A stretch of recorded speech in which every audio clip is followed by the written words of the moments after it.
Hi, hello, good morning, what's up mga kachibog? Ito na naman tayo sa ating panibagong pagluluto, ang ating ginataang kalabasa at sitaw na may konting hipon na maliliit. Okay, ito ang ating ingredients, kalabasa, sitaw, gata ng nyog, black pepper, salt, maliit na hipon, oil, sibuyas, bawang at ang ating luya mga kachibog. Okay, okay. Ayan, kita niyo naman po sa ating video ang ating mga gulay at ang ating mga ingredients na ating lulutuin ngayong araw na ito. Okay po? Yan, yung hipon na yun, hindi ko alam. Ang tawag sa atin yan sa Tagalog ay hibe. Kaya, ewan ko sa ibang lugar, mga katsibog, kung anong tawag natin din. Basta yan ang ating ingredients ngayong araw na to, okay? Umpisahan muna natin ngayon uli sa ating paggabet ng ating sibuyas, yan. Kita niyo naman, ganyan lang, paggabet ng ating sibuyas, slice lang ang ating bawang. Kaya, kita niyo naman, pinitpit ko lang yung ating bawang. Okay na yan mga katsibog. Huwag yan ang ating itachap, okay? Hindi na ang ating luya. Tanggalin niyo lang ang balat, limisin niyo mabuti. At, hugasan. Siyempre, root crop yan. Kailangan natin hugasan. Ayan. At i-slice lang na gano'n. Okay? Yan. Okay, ito naman ang susunod natin ay ang ating kalabasa. Okay, ayan. Napakaganda ng kalabasa natin ngayon. Yan. Yan lang po pagbabalot ng ating kalabasa. Alam niyo po ba sa pagpili ng magandang kalabasa, yung mas matigas o yung mas makunat, yun ang mas masarap mga katsibo. Yun po ang ating pagkakaalam. Pagka ang kalabasa ay matigas o makunat, yan po ay napakasarap at malasa mga katsibog. Okay, yan.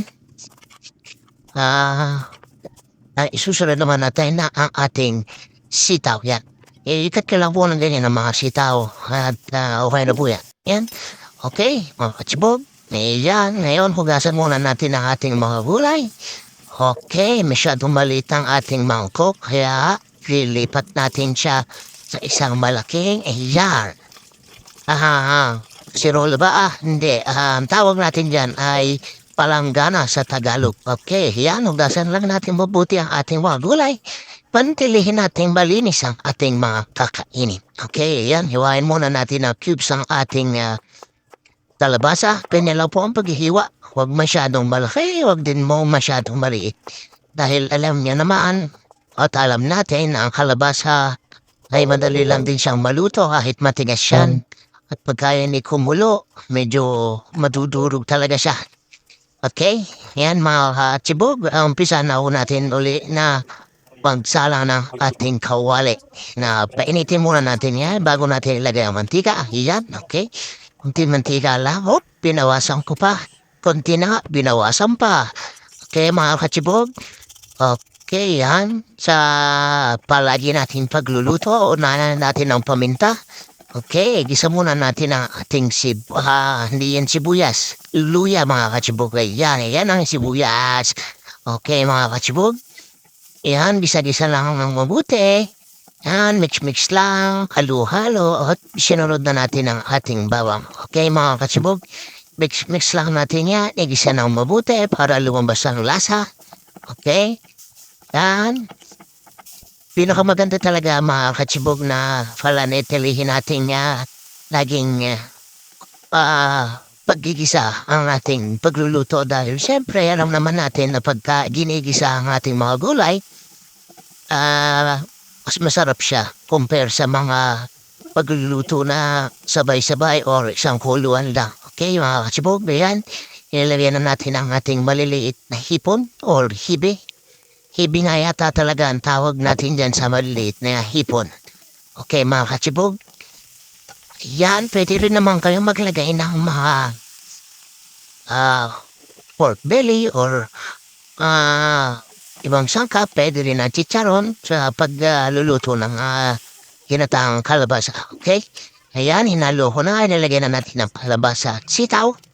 Nilagyan natin ng tubig para pakuluin siya muna mga katsibog. Yan. Kinata natin ang video dyan para kita niyo naman yung itsura ng ating kalabasa at sitaw ay medyo maluluto na. At lalagay na natin yung ating gata, mga kachibog. Okay? Yan, follow niyo lang mabuti, lutuin niyo mabuti ang ating kalabasa at mga sitaw. Dahil gulay naman yan, madali siyang maluto. Okay, yan, nilagyan natin ang ating gata. Yan, napakasarap yan mga kachibog. Yun, sa kabila, napansin ko pala na ako pala ay nagluluto pa dyan ng fried tilapia.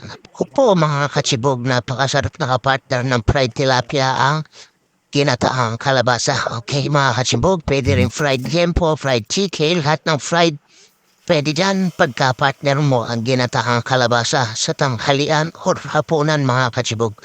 Okay? Yan, halo-haluin nila hanggang sa maluto at talaga namang napakalasa at napakasarap yan mga kachibog. Okay? Sa mga ibang nagluluto din ng kalabasa na ginataan, sigurado naman na maraming kayong alam at kung ano pa ang pwede nyo ilagay sa ginataang kalabasa. Okay, mga kachibog, sarap at mana natin. Siya, napakalinamnam. Okay? Ayan na mga kachibog ang ating ginataang kalabasa na may maliliit na hipon. Okay, mga kachibog, maraming salamat. Thank you for watching. Please don't forget to like, follow, and subscribe. Mga kachibog, bye-bye! Ingat!